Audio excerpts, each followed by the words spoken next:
On Story is brought to you in part by the Alice Clayburgh Reynolds Foundation, a Texas family providing innovative funding since 1979.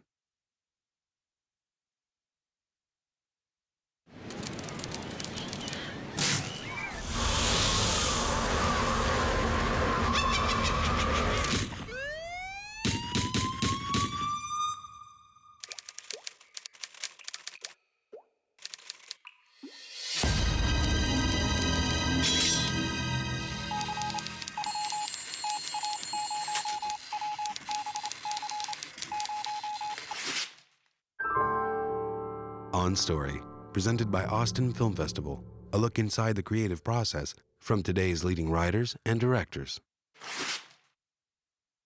This week's On Story, Taken, The Fifth Element, and Transporter screenwriter Robert Mark Kamen. I like to say that we collaborate and do what he wants. His visual answers are always spot on because he's so connected to the vision that he has. He's so connected to it. I mean, I can write the words and I can write the dialogue and I can do the descriptions, but he knows what it looks like, he knows what it sounds like, he knows the way the pacing should go, because he's like a camera on legs. He's extraordinary. In this episode, Robert Mark Kamen discusses his nearly 20-year collaboration with director Luc Besson. I was not trained as a screenwriter or to be in the film business. I did a PhD at the University of Pennsylvania in American Studies. I was trained as an ethnographer, which is basically a cultural anthropologist. I spent a year in Afghanistan with a bunch of nomads. In 1971, I came home, I wrote a novel about Afghanistan while I was finishing my dissertation. And a cousin of mine knew a film director. He gave the novel to this guy. This guy read it. He sent me some screenplays. I figured out the form of how to write a screenplay. I wrote a screenplay, and 6 weeks later, Warner Brothers bought the first draft of my first screenplay, and I became a screenwriter. I write action movies. I never meant to write action movies. I meant to just write small movies like The Karate Kid and meaningful movies like Taps. And after I had written, I think, the third Karate Kid movie, my friends became the people at Warner Brothers. One was the head of production, one was a senior vice president, one was an executive vice president, and they said, come on over and be the in-house writing guy, take the Robert Town job, and just sort of write everything going to production. I said, that's a great idea, and I went from writing my small little movies to doing stuff that was just big action movies for 4 or 5 years. And then I said, I want to write small, meaningful movies, and nobody would hire me to write small, meaningful movies because it's not what I got pegged and pigeonholed for. I'll just keep writing these action movies. And then I hooked up with my best friend, Luc Besson, and we just went on a tear, and we've done 15 of these things so far. When I met Luc, I was working at Warner Brothers, and I got a call from one of the executives, Billy Gerber, whose father coincidentally brought the Beatles to America. It's crazy, but true. And he said, I have this French guy who's just done this film we really like. We want to be in business with him. He has a script. Can you read it and, give us your feedback? But you watch his film first. So I watched Le Femme Nikita, and I said, whoa. I want to be in business with this guy. This guy's amazing. There's something here. I've never seen anything like this. So I read the script, and it was incomprehensible, but literally incomprehensible. And so I go into this meeting, I come into the room, and there's this chubby French guy with his, auteur chubby French guy beard, spiky blonde hair, sitting there, and I proceed to tell him for 45 minutes what a piece of his script is, how it makes no sense. Well, this is my job. And so I say all this stuff, and he just gets grimmer and grimmer, and he's looking like this. And he sits, and he's scowling and scowling, and I leave. I get a call from Billy, and Billy says, well, you really screwed that relationship up. That's the end of that. A week later, I'm sitting at my desk in New York, and I'm writing, and the phone rings. Hello, this is Luc. He doesn't even say Luc Besson. He just assumes, this is Luc. I said, oh, hi. He said, I thought about what you said, and I'm ready to get killed. He said, would you come to Paris and work with me on the script? I said, yeah, sure, no problem. but I work for Warner Brothers. No, I cleared it with them. It's perfectly fine. I said, okay, let's make arrangements. No. And he had already made arrangements. He had bought me a ticket for the next day to, I didn't know what I was letting myself in for. All I'm thinking is, this is great. I'm going to Paris, flying me first class, staying in a nice hotel. I'm going to be with a chubby French guy. Obviously, he eats. And I'm going to eat. And I love to eat, and I love wine. I'm going to be eating great. I'm going to great restaurants. I'm going to do this. I get off the plane. It's January. I get off the plane. I was going to stay for 3 days. I had like a pair of jeans and a little suitcase. He has a guy with him. He gives the guy the suitcase. He puts me on the back of his motorcycle, and I hate motorcycles. And he goes like 150 miles an hour. And we come to this warehouse. That's his studio at the time. And he says, I want to show you something. And he takes me upstairs to the second floor, and he opens a door, and there are all the creatures for The Fifth Element, and all the costumes, all of it, and all the storyboards. But he doesn't have a script. He had everything. He had a vision in his mind. He's a camera on legs, this guy. He had a vision, but he had nothing, no structure, and that's what he needed me for. And we'd write longhand, and we'd sit there just freezing, and we worked and worked. I stayed for 3 weeks. 3 weeks. This is all we did. I never saw a restaurant, nothing. I just ate junk the whole time. And bread. He loves bread and cheese. And this is all we're eating. And drinking tea, endless amounts of tea. And at the end of 3 weeks, we had a script. And the last night, he took me to a Michelin 3-star restaurant, and we had a truffle feast. It was fantastic. It was great. But that was the beginning of The Fifth Element. And we worked on it for 4 years. Until he could raise the money, and in between we did The Professional together, and it's, you know, I'd like to say that we took lots of drugs to write the movie because it looks like it, but he doesn't do drugs and he doesn't drink, and that movie just came out of sheer imagination of just making things up that he could visualize, that he could see. Flying taxi cabs. One day we're sitting there and I'm saying, wow, you know, it'd be really cool if they ordered like Thai food and it arrives in like a Thai junk, and the next thing I know he has a model of a Thai junk, and sure enough Thai food arrives in a Thai junk, right? Completely crazy. Keep bringing your good luck. Yeah, sure.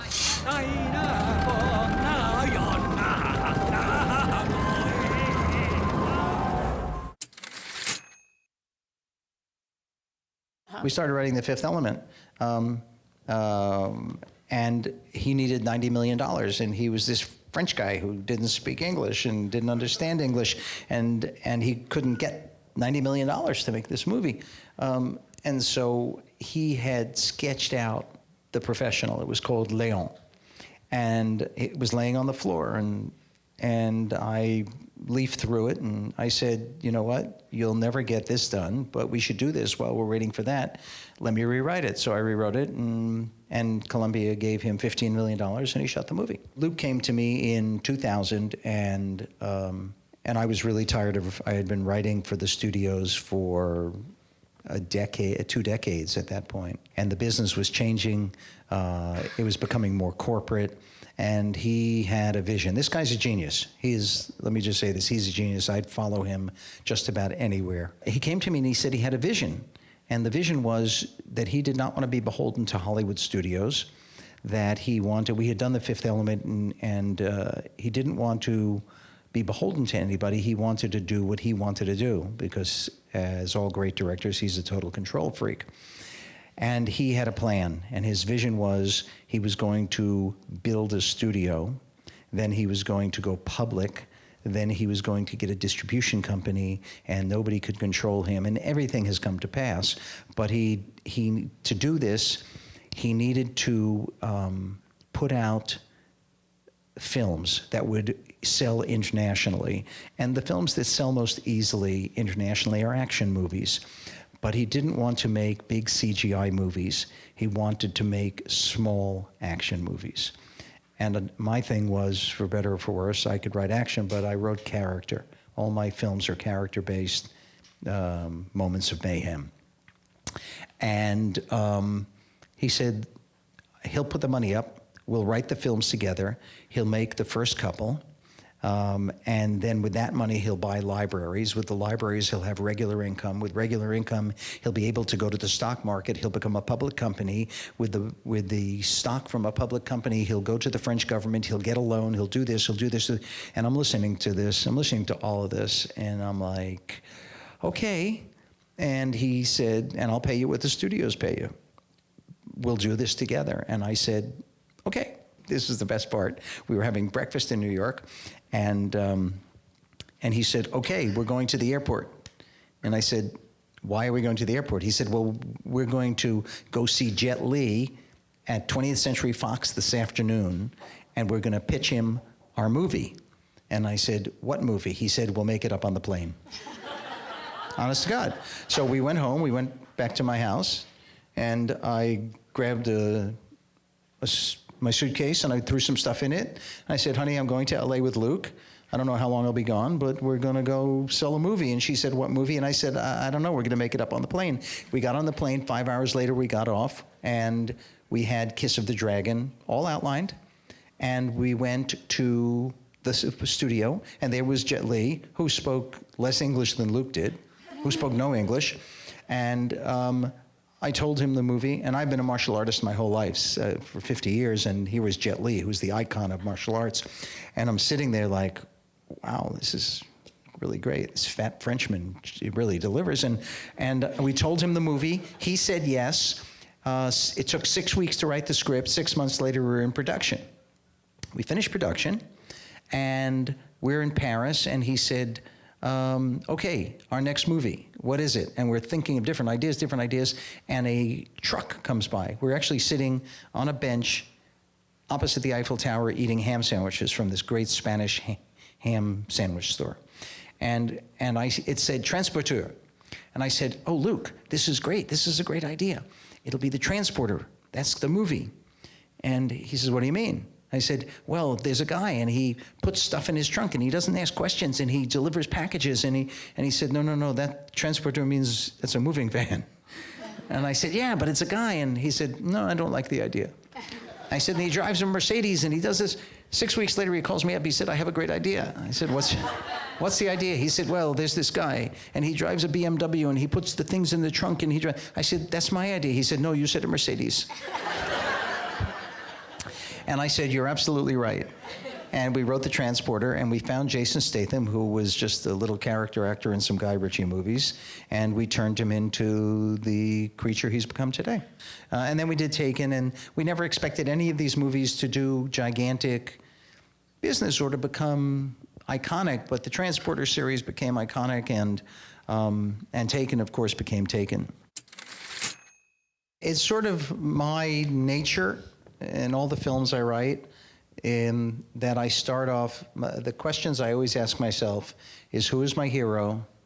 What is his problem? How is he going to fix this problem? And, what's the end going to be? And if you start out that way, you start out with a character asking, who is this guy and what's his problem? Now, the Transporter's problem was he had a set of rules, unbreakable rules. This for you. You can count. I'm impressed. Now drive. Rule 1, never change the deal. The deal was transportation for 3 men with a combined weight of 254 kilos. Yeah? Well, this is a new deal. An extra 80 kilos means we'll not make your destination on the gas I have allotted. So we'll stop and get more gas. Every stop we make exposes us. Every exposure increases the risk of getting caught. An extra 80 kilos means the Coney shock absorbers I installed for this job will not give us the ability to outmaneuver any police that might be chasing us. Which means, if there is a chase, we lose our advantage, which also increases the possibility of getting caught. I don't want to get caught. You don't want to get caught. Just drive the car, man, or you're gonna catch a bullet to the brains. And who's going to drive? Shoot this asshole! I drive! Not without the ignition code, you won't. This guy does his jobs, he has his rules, he sticks to his rules until he finds a girl in the trunk of his car. Now he's got a problem. He brings her home, he has his rules, she breaks all the rules. And what's he gonna do? And then he falls in love with her.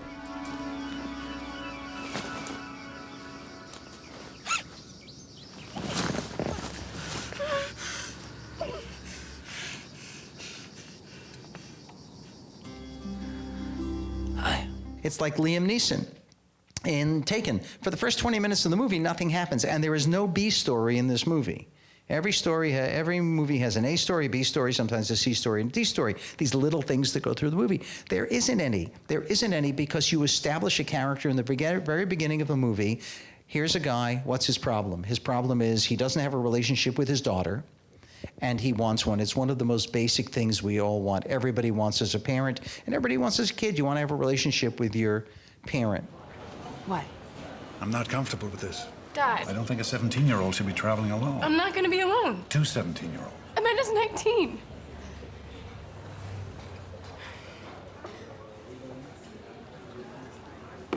How about this? How about if I go along? You won't even know I'm there. I'm very good at being invisible. As you've so amply demonstrated for most of her life. Just sign the paper, Brian.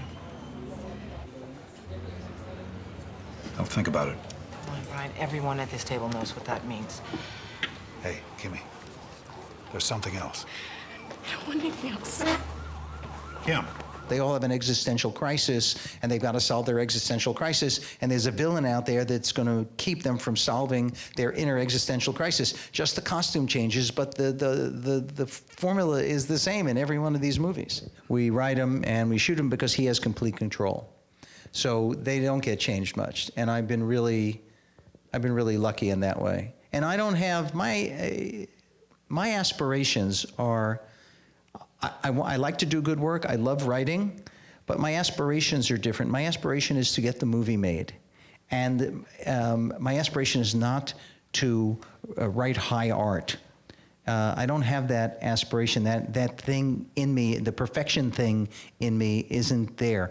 I like perfecting the script, but if I'm writing B movies, B action movies, I'm very happy doing that because I enjoy the writing, I enjoy the characters, and they've all been successful, so people like seeing them. You've been watching a conversation with Robert Mark Kamen on Story. Next up, writer-director Luke Patton and his short film, Foos Your Daddy. Hi, my name is Luke Patton, and I am the director of the short film, Foos Your Daddy. I played a lot of one-on-one basketball with my father when I was growing up, and this inspired me to write and direct Foos Your Daddy. And I think surpassing your parents is something that a lot of people can relate to.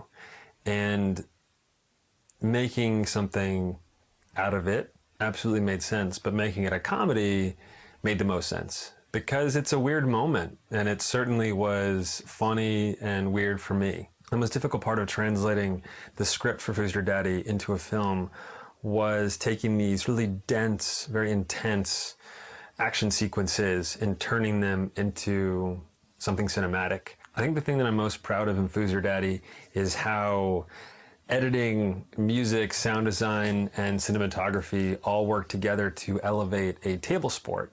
Coming up is the short film I wrote and directed titled Foos Your Daddy. I hope you enjoy it.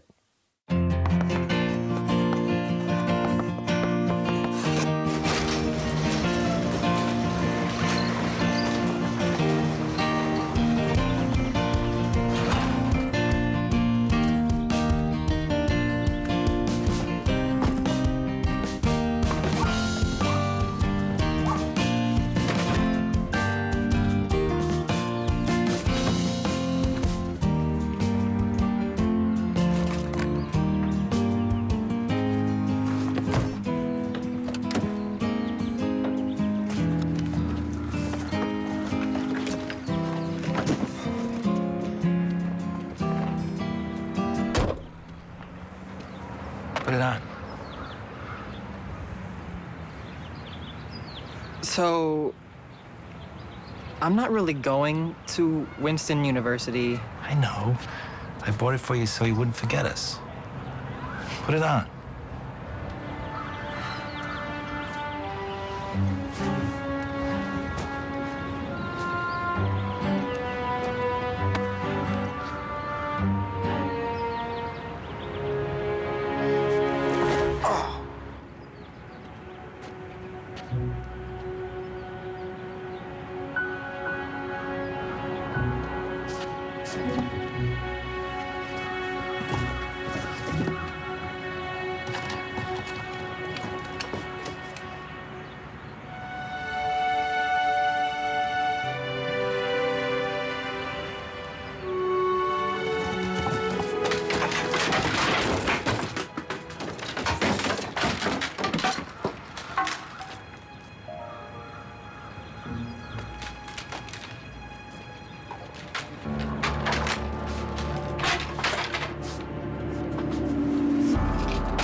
You're fine.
I'm very proud of you.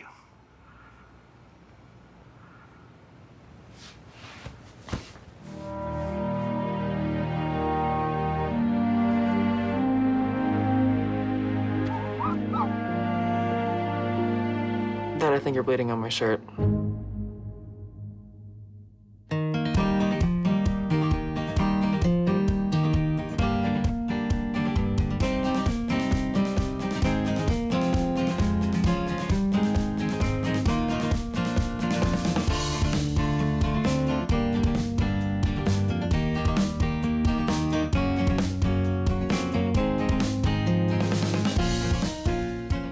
On Story is part of a growing number of programs in Austin Film Festival's On Story project, including the On Story PBS series, now streaming online, the On Story radio program and podcast in collaboration with Public Radio International, and the On Story book series available on Amazon. To find out more about On Story and Austin Film Festival, visit onstory.tv or austinfilmfestival.com.